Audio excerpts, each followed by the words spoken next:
राजस्थान की 7 विधानसभा सीटों पर कल यानी कि 13 नवंबर को उपचुनाव होने हैं। ऐसे में बीजेपी और कांग्रेस दोनों की राजनीतिक दल अपनी अपनी जीत का दावा कर रही है। जहां पर एक और कांग्रेस बीजेपी के साथ खेला करने की बात कर रही है, तो वहीं दूसरी ओर बीजेपी उपचुनाव को अपने पक्ष में आने का दावा कर रही है।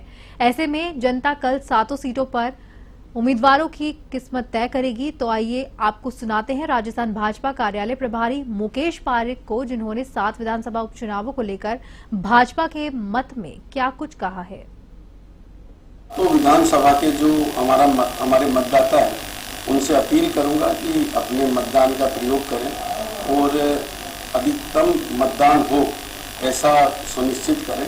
तो एक अच्छा संदेश जाएगा कि मतदाता के मत से उनके पक्ष के उनके उम्मीदवार चुना जाए। जहां तक भारतीय जनता पार्टी का सवाल है, भारतीय जनता पार्टी के कार्यकर्ताओं ने और हमारी राजस्थान सरकार के जो कार्य हैं, जिस प्रकार का राजस्थान सरकार ने बजट दिया है, जिस प्रकार राजस्थान में गांव, गरीब और किसान के उत्थान के लिए प्रतिबद्धता दिखाई है, केंद्र सरकार की विभिन्न योजनाओं का लाभ पूरे राजस्थान की प्रदेश की जनता को मिल रहा है।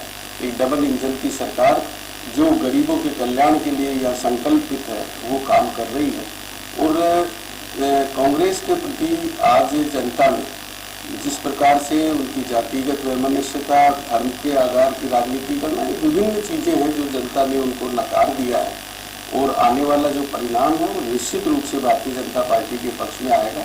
7 सीटों पर भारतीय जनता पार्टी विजय हासिल करेगी।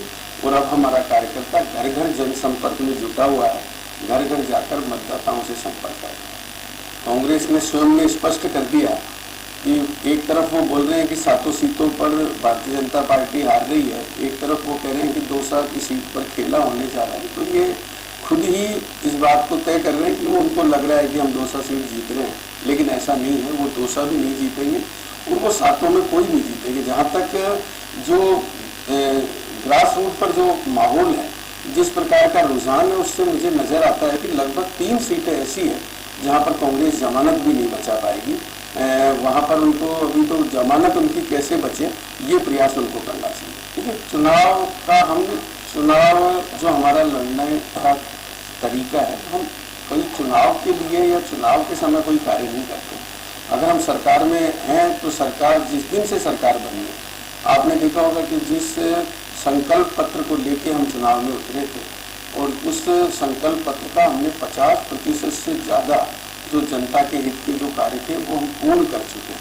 तो हमारे लिए पहला जो हमारा लक्ष्य है वो हमारे प्रदेश की जनता का उत्थान है। हमारे गरीब का जो अंतिम पंक्ति में जो अंतिम स्थान पर जो बैठा हुआ व्यक्ति है, उसका उत्थान का हमारा एक उद्देश्य रहता है।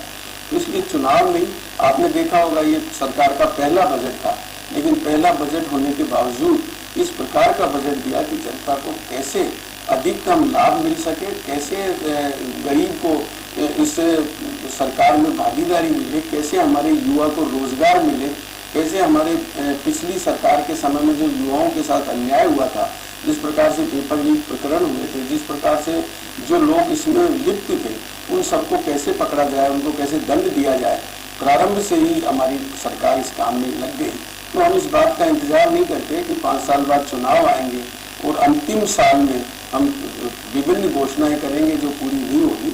ऐसा भारतीय जनता पार्टी नहीं, ऐसा कांग्रेस की सरकार इस प्रकार के कृत्य करते। परीक्षा सरकार की मैंने आपको जो बताया, संकल्प पत्र जो हमारा है, हमारे लिए सब कुछ वही है, क्योंकि हमने जनता के सामने ये रखा था कि हम चुनाव में इस चीज को हम लेके आपके सामने उतरे हैं, आप हमारे को इस आधार पर वोट दीजिए। जनता ने भारतीय जनता पार्टी को आशीर्वाद दिया, भारतीय जनता पार्टी की सरकार बनी, भजन लाल जी के नेतृत्व में सरकार बनी, भजन लाल जी मुख्यमंत्री बने। और भजन लाल जी जिस दिन से सरकार में उन्होंने पद ग्रहण किया, उनके सामने एक जमीन से उठे हुए एक ऐसे कार्यकर्ता मुख्यमंत्री बनने का अवसर मिला, जिनको गरीब की झोपड़ी से लेके, किसान के खेत से लेके और एक मजदूर जिस प्रकार का काम करता है, उस सब का अनुभव था। वो सब उन्होंने देखा हुआ था, परखा हुआ था। उन्होंने उसके उत्थान के लिए पहले दिन से ही कार्य करना प्रारंभ कर दिया। जो मैंने आपको प्रारंभ में कहा कि हमारे लोकतंत्र में ये सब में बड़ा एक पर्व होता है मतदान का, और प्रत्येक मतदाता को अपने मत का उपयोग करना चाहिए। अगर मतदाता अपना मत का उपयोग करेगा तो निश्चित रूप से अच्छा चयन होगा, अच्छी सरकार बनेगी और